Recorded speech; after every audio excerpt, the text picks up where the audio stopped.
Pendant 3 ans, la seule communication que j'ai eue avec mon père fut le silence assourdissant d'un téléphone qui ne sonnait jamais.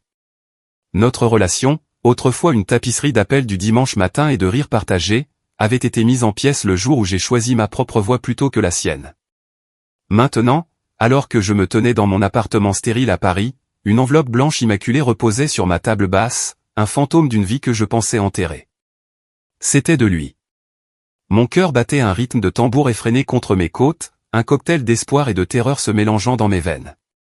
J'ai attrapé la lettre, mes doigts tremblants de 3 ans d'excuses inexprimées et de désir. J'étais sur le point de l'ouvrir pour enfin entendre à nouveau sa voix quand une ombre est tombée sur moi. Attends, une voix sèche a fendu l'air. C'était mon grand-père milliardaire, Antoine. Ses yeux, habituellement bienveillants, se sont maintenant rétrécis avec une suspicion glaçante. N'ouvre pas ça. Pas encore. Regarde de plus près, Chloé. Tu ne le vois pas. J'ai fait ce qu'il a dit, mon excitation se transformant en une peur froide et insidieuse. L'écriture était parfaite. Trop parfaite. Ce que j'ai vu ensuite ne m'a pas seulement choqué, ça a brisé le fragile espoir que j'avais entretenu si longtemps. La lettre était fine, le papier impeccable et cher, contrairement au papier à lettres légèrement usé que mon père préférait. Son écriture, un script familier que je m'étais entraîné à copier enfant, était là, sur le devant. J'ai tracé les boucles soignées de mon nom, l'élégante inclinaison de son P dans papa, et une boule s'est formée dans ma gorge. 3 ans. Cela faisait 3 ans que j'avais quitté cette maison pour commencer ma nouvelle vie, une vie où mon ambition était un insigne d'honneur, pas une source de déception.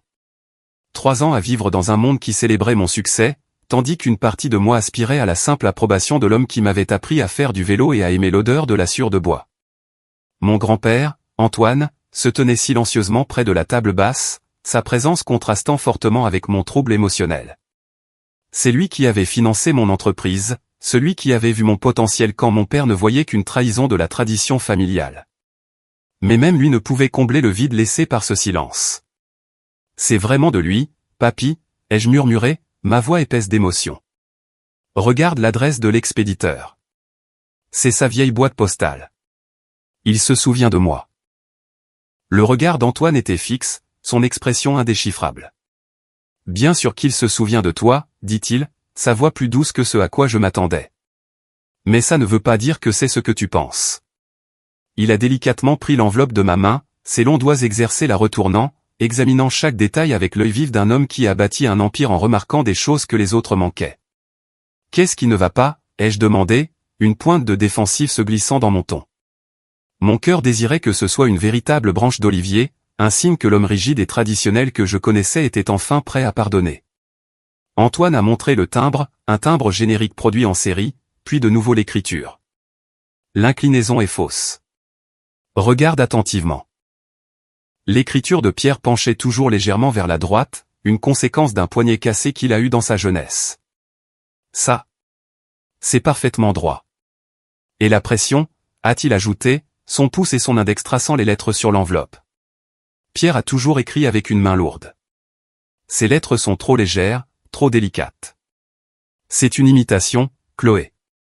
Une très bonne, mais une imitation tout de même. Mon estomac s'est noué, la chaleur pleine d'espoir que j'avais ressentie quelques instants auparavant remplacée par un œuf froid et dur de terreur. Je voulais argumenter, défendre mon fragile espoir, mais en regardant de nouveau l'enveloppe, j'ai vu ce qu'il voulait dire. Les défauts mineurs, presque imperceptibles, étaient là, me fixant comme une trahison. L'écriture parfaite et sans tache était un mensonge, et avec elle, mon fantasme de réconciliation a commencé à s'effondrer. Mon cœur battait la chamade contre mes côtes, un rythme douloureux et erratique.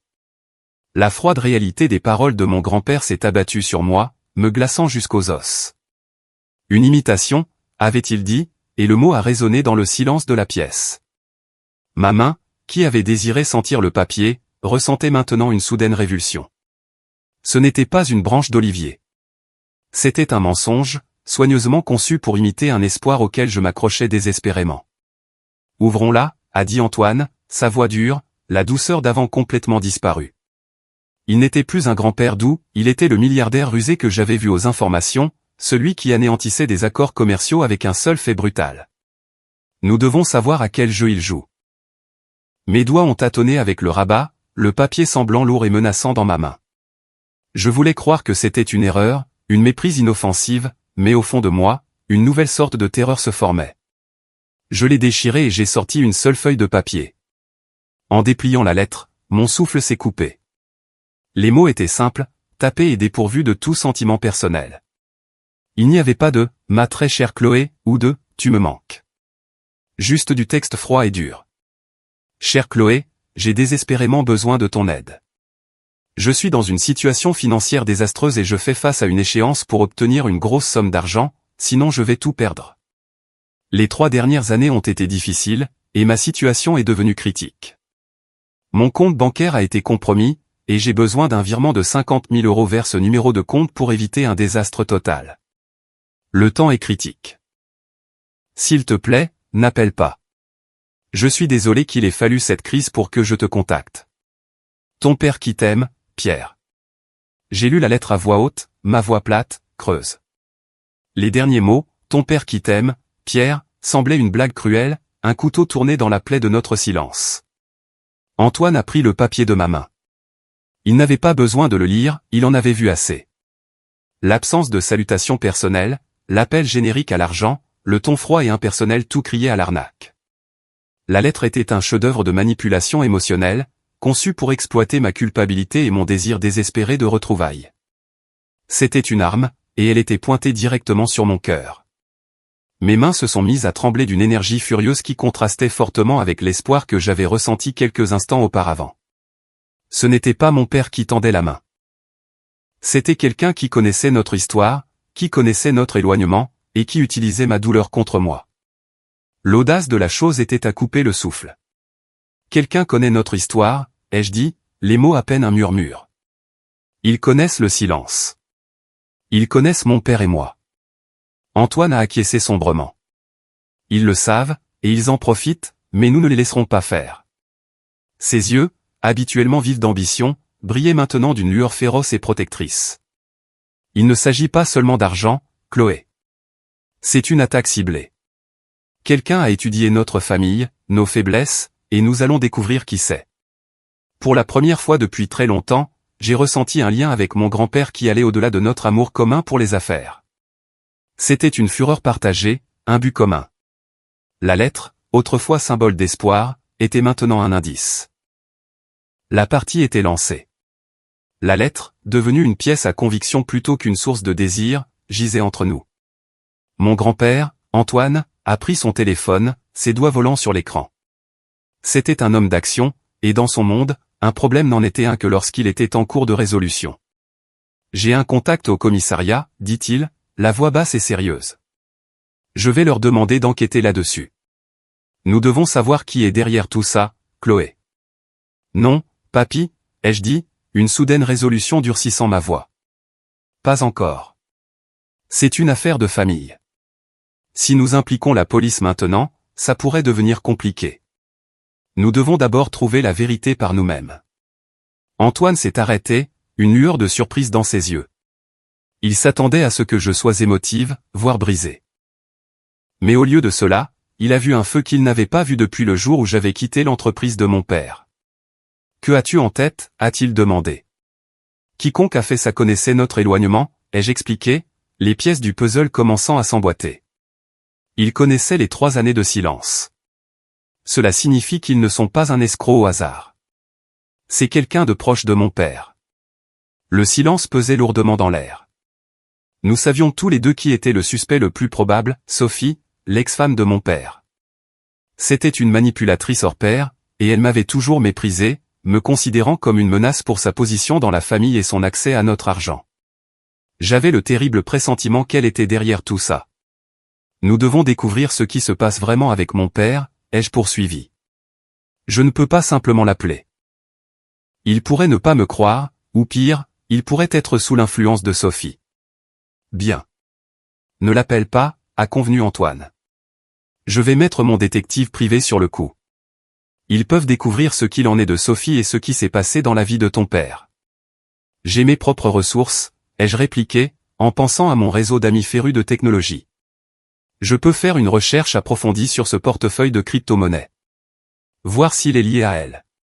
Antoine a souri légèrement, une pointe de fierté dans ses yeux. Tu es vraiment ma petite fille, a-t-il dit. Les mots, autrefois source de conflit entre moi et mon père, ressemblaient maintenant à un insigne d'honneur. Nous avons travaillé pendant les heures qui ont suivi, penchés sur mon ordinateur portable, notre fureur commune alimentant notre efficacité. La piste numérique était faible, mais elle était là. Mon ami a retracé le portefeuille de crypto-monnaie jusqu'à un serveur dans un endroit isolé, mais l'adresse IP menait à un proxy. Pourtant, c'était un début. Quant à l'équipe d'Antoine, ils ont travaillé vite. Quelques heures plus tard, il a reçu un texto, le divorce de Sophie et Pierre a été finalisé il y a 6 mois. Sophie a reçu un règlement important, mais il semble qu'elle en ait déjà dépensé la majeure partie. Les récents dossiers financiers montrent des transferts importants et fréquents vers divers casinos en ligne.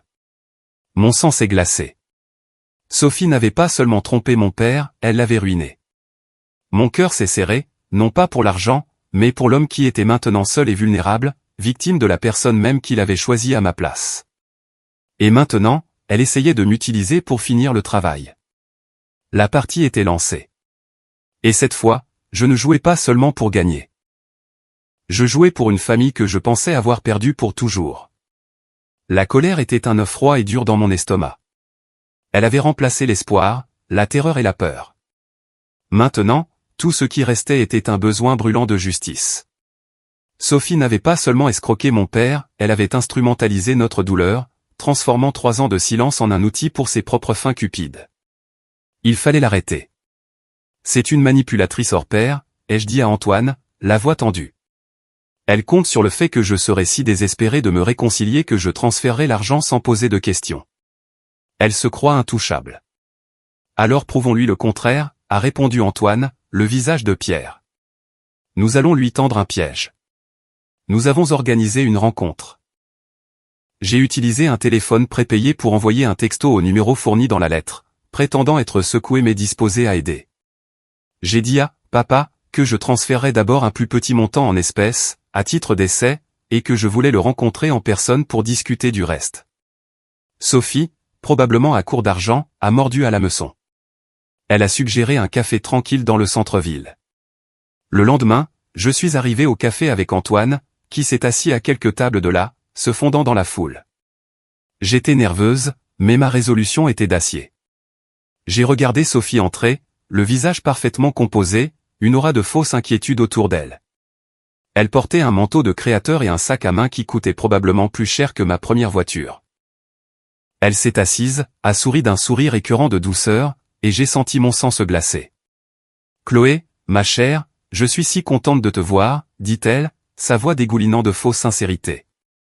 Je suis vraiment désolée qu'on en soit arrivé là. Ton père est dans un si mauvais état. » Je me suis penché en avant, mes mains serrées fermement sur la table. « Arrête la comédie, Sophie, ai-je dit, la voix basse et ferme. Je sais que ce n'est pas mon père qui a envoyé cette lettre. » Le sourire de Sophie a vacillé une fraction de seconde avant qu'elle ne reprenne contenance. « Chloé, je ne sais pas de quoi tu parles. J'essaie juste d'aider ton père. »« Tu essaies de t'aider toi-même, » ai-je rétorqué. « Tu nous as suivis, n'est-ce pas? Tu savais pour la dispute, pour les 3 ans de silence. Tu as imité son écriture et manipulé une situation désespérée à ton propre profit. Le portefeuille de crypto-monnaie, la fausse urgence, tout ça vient de toi. » Ses yeux se sont durcis. « Ce n'est pas moi qui ai abandonné ma famille, Chloé. Ton père est perdu sans toi. J'étais la seule là pour lui. Tu étais là pour le saigner à blanc, ai-je répliqué, les mots chargés d'une fureur que je ne pouvais contenir. Tu lui as tout pris, et maintenant tu essaies de me prendre plus. Tu es une sangsue, Sophie. Une sangsue pathétique et avide. » La couleur a quitté son visage. Elle a regardé autour d'elle, réalisant que sa comédie avait échoué.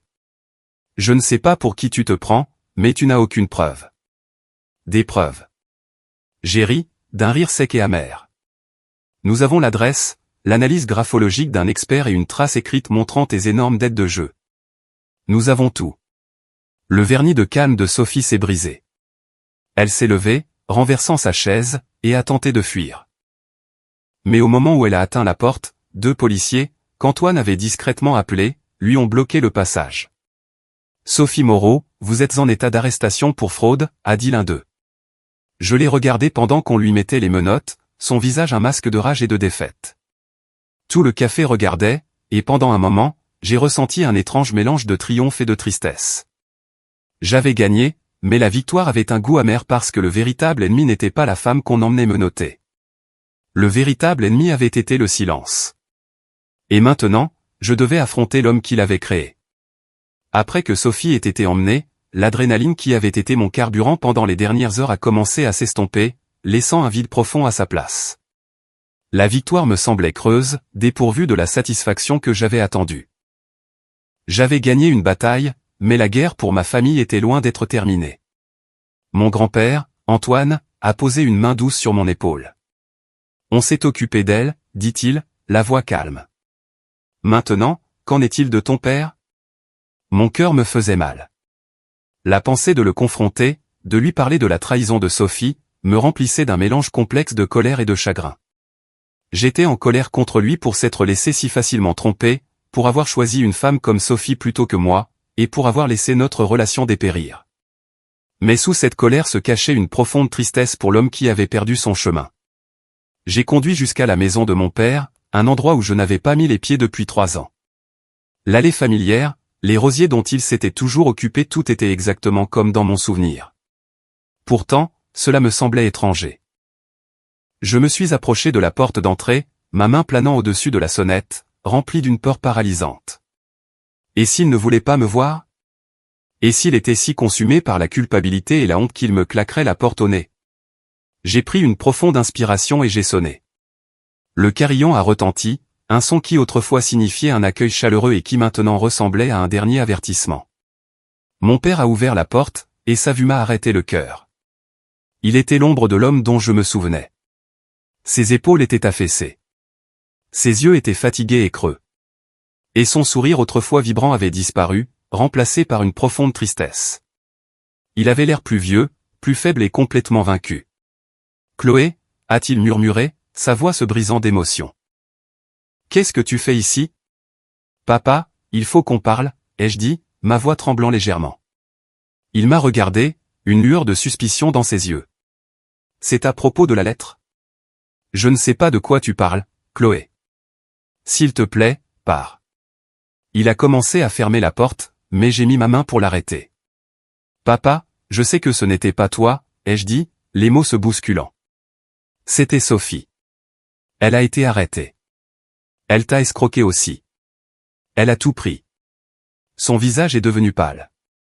Il est resté là un long moment, une tempête d'émotions traversant son visage. Puis le barrage a cédé. Il a commencé à pleurer, des larmes silencieuses coulant sur son visage alors qu'il s'effondrait dans mes bras. Elle a tout pris, Chloé, a-t-il sangloté. Elle a pris la maison, l'entreprise, mes économies. Elle a tout pris. Je l'ai serré dans mes bras, mes propres larmes tombant sur son épaule. La colère que j'avais ressentie pendant 3 ans s'est évaporée, remplacée par un sentiment écrasant d'amour et de compassion. Nous sommes restés là un long moment, 2 personnes brisées s'accrochant l'une à l'autre, la vérité enfin révélée et le long et douloureux silence enfin, miséricordieusement, terminé. Nous avons passé les heures suivantes dans la maison de mon père. Le silence n'était plus une barrière, mais un espace rempli de chagrin partagé et d'excuses tacites. Mon père, Pierre, me regardait avec un mélange de honte et de soulagement, honte d'avoir laissé Sophie le tromper et soulagement que je sois enfin là. Il m'a tout raconté, sa voix une confession brute d'un homme qui avait perdu son chemin, J'étais si seul après ton départ, a-t-il avoué, les yeux fixés sur l'espace vide où se trouvaient autrefois nos photos de famille. Sophie est entrée dans ma vie au moment parfait. Elle m'a fait me sentir utile. Elle m'a dit qu'elle comprenait mes valeurs, mes traditions. Elle a dit que tu les avais abandonnées, et moi aussi. Mon cœur me faisait mal pour lui. C'était une manipulatrice hors pair, papa. Elle savait exactement quoi dire pour obtenir ce qu'elle voulait. Je le sais maintenant, a-t-il dit, les mots lourds de regret. Quand elle a demandé le divorce, j'ai pensé que c'était une terrible erreur. Mais ensuite j'ai vu les relevés bancaires, l'argent. Tout avait disparu. Toutes les économies pour lesquelles j'avais travaillé toute ma vie, disparu. Elle a tout pris. Il a avoué qu'il avait été trop fier pour le dire à qui que ce soit, surtout à moi. Il avait vécu dans le déni, trop honteux pour admettre qu'il avait été si easily trompé. La lettre, a-t-il dit, était une dernière tentative de me contacter, mais il n'avait pas su comment s'y prendre. Sophie avait trouvé son vieux journal avec des brouillons des lettres qu'il m'avait écrites au fil des ans et avait utilisé sa douleur pour fabriquer le mensonge parfait. Elle savait que je voulais te parler, a-t-il murmuré. Elle a utilisé ça contre moi. Elle a utilisé notre silence comme une arme. Des larmes coulaient sur mon visage. J'ai réalisé que mon père n'était pas seulement une victime de l'arnaque de Sophie, il était victime de sa propre fierté et de son propre cœur brisé. Nous avions tous les deux été seuls, mais chacun à sa manière. Je suis tellement désolé, papa, ai-je dit, la voix épaisse d'émotion. J'aurais dû être là. J'aurais dû essayer plus fort de comprendre. Non, Chloé, a-t-il dit, les yeux remplis d'une nouvelle sorte de clarté. C'est moi qui étais têtu. C'est moi qui ai refusé de voir que ton bonheur était plus important que mes traditions. J'aurais dû te soutenir, pas te repousser. Nous avons parlé pendant des heures, le barrage qui s'était construit entre nous pendant 3 ans se brisant enfin. Nous avons parlé de tout, la dispute, le silence et la douleur que nous avions tous les deux portés. Nous n'étions plus 2 personnes distinctes, mais 2 moitiés d'un tout enfin réunies. Alors que le soleil commençait à se coucher, j'ai réalisé quelque chose. La lettre, l'arnaque et la douleur des 3 dernières années avaient toutes fait partie d'un voyage terrible mais nécessaire. Il avait fallu un mensonge pour exposer la vérité et une tragédie pour nous réunir. Nous avions tant perdu, mais nous nous étions retrouvés, et cette fois nous savions que notre amour l'un pour l'autre était plus fort que n'importe quel mensonge ou n'importe quel silence. Le soleil s'était couché depuis longtemps, et le salon de mon père, autrefois si familier, ressemblait maintenant à un sanctuaire. Nous étions assis ensemble, non pas comme 2 personnes séparées par 3 ans de silence, but à family that had finally found its way back. L'air n'était plus lourd de tension, mais rempli d'une nouvelle sorte de compréhension silencieuse. Et Sophie, a demandé mon père, la voix encore un peu rauque. Ira-t-elle en prison? Elle a été arrêtée pour fraude, ai-je dit. Et elle fait face à de graves accusations. L'équipe juridique de mon grand-père s'en occupe. Elle ne pourra plus te faire de mal, ni à personne d'autre. Une vague de soulagement a envahi son visage. Merci, Chloé, a-t-il dit, la voix remplie de gratitude. Merci de ne pas m'avoir abandonné. Je ne pourrai jamais t'abandonner, papa, ai-je répondu, la voix épaisse d'émotion. La famille ne fait pas ça. On s'est juste égaré pendant un moment. Nous avons passé le reste de la nuit à parler, non pas du passé, mais de l'avenir. Je lui ai parlé de mon travail, de mes succès et de mes difficultés. Il a écouté avec un cœur ouvert et un sentiment de fierté retrouvé. Il m'a raconté sa vie après mon départ, la solitude et l'erreur qu'il avait commise en laissant Sophie entrer dans sa vie. Il a admis qu'il avait été tellement concentré sur la préservation de son héritage qu'il avait presque perdu la seule chose qui comptait vraiment, moi. J'ai toujours pensé qu'être père signifiait transmettre un héritage, a-t-il dit, les yeux remplis de larmes. Mais je réalise maintenant qu'être père signifie laisser ses enfants construire le leur. Je suis si fier de la femme que tu es devenue, Chloé. Tu es forte, indépendante, et tu t'es battue pour moi quand je ne pouvais pas me battre pour moi-même. Les mots étaient un baume pour mon âme, guérissant une blessure que j'avais portée pendant 3 ans. Nous avons décidé de prendre les choses une étape à la fois. Je l'aiderai avec sa situation financière et il m'aiderait avec la mienne, émotionnelle. Nous reconstruirions notre relation non pas sur une base de tradition et d'attente, mais sur une base d'amour et de confiance. Alors que j'étais sur le point de partir, mon père m'a arrêté. Chloé, a-t-il dit, je sais que je ne peux pas effacer le passé, mais je veux t'écrire une lettre, une vraie, une qui soit remplie de toutes les choses que j'ai voulu dire pendant 3 ans. J'ai souri, un sourire sincère et chaleureux qui a atteint mes yeux. J'aimerais ça, papa, ai-je dit. J'aimerais beaucoup ça. J'ai quitté sa maison cette nuit-là, non pas avec un sentiment de tristesse, mais avec un sentiment d'espoir. Le silence était enfin rompu. La fausse lettre, qui avait été un symbole de trahison, était devenue un catalyseur pour nos retrouvailles. Ce fut un voyage douloureux, mais il en valait la peine, car parfois il faut un mensonge pour révéler la vérité et une tragédie pour nous ramener à la maison. Les jours se sont transformés en semaines. Et le silence qui avait autrefois défini ma vie était maintenant remplacé par le rythme réconfortant d'appels téléphoniques réguliers et de dîners partagés. La voix de mon père, autrefois distante et inconnue, semblait maintenant plus forte, remplie d'une nouvelle sorte d'espoir. Il a commencé à reconstruire sa vie, non pas dans le but de redevenir celui qu'il était, mais dans l'espoir de devenir un homme meilleur. Je l'ai aidé avec ses finances, une tâche qui autrefois me semblait une corvée me semblait maintenant un privilège. Nous avons travaillé ensemble, côte à côte. Et ce faisant, nous avons reconstruit notre confiance. Il n'était plus l'homme têtu et fier que j'avais laissé derrière moi. C'était un homme qui avait été humilié par la trahison, mais pas brisé. C'était un homme qui était enfin prêt à admettre ses erreurs et à aller de l'avant. Un jour, j'ai reçu un colis par la poste. C'était un journal épais relié en cuir, le genre que j'aimais quand j'étais enfant. Je l'ai ouvert et j'ai vu l'écriture familière de mon père sur la première page. Ce n'était pas l'écriture fausse et parfaite de la lettre d'arnaque, mais sa véritable écriture imparfaite avec sa légère inclinaison vers la droite. Ma très chère Chloé, commençait la lettre. Je sais que les mots ne peuvent pas compenser 3 ans de silence, mais j'espère que ce sera un début. Je suis tellement désolé pour tout. J'avais si peur de perdre mon héritage que j'ai failli te perdre. Mais toi, ma fille, tu es mon héritage. Ta force, ton indépendance, ta gentillesse. C'est l'héritage dont je suis le plus fier. Les larmes coulaient sur mon visage alors que je lisais la lettre, remplie de toutes les choses qu'il avait voulu dire pendant 3 ans. C'était une lettre d'excuses, d'amour et de profonds regrets d'un père. C'était une lettre qui était le symbole d'un nouveau départ, d'un nouveau chapitre dans nos vies. L'arnaque avait été un événement terrible et douloureux, mais elle avait aussi été nécessaire. Elle nous avait forcés à faire face à la vérité, à confronter notre douleur et à reconstruire notre famille à partir de zéro. Elle nous avait appris que l'amour n'est pas une question de perfection, mais de pardon. Elle nous avait appris que le silence est une arme, mais qu'une voix partagée est un cadeau. En tenant la lettre, je savais que les 3 années de silence n'avaient pas été vaines. Elles avaient été un voyage sombre et difficile, mais elles nous avaient menés à ce moment, un moment de retrouvailles, de guérison et d'un amour plus fort et plus résili que jamais. Nous n'étions pas seulement une famille à nouveau, nous étions une famille qui avait été mise à l'épreuve et qui avait réussi. Et ça, ai-je réalisé, était le plus grand héritage de tous.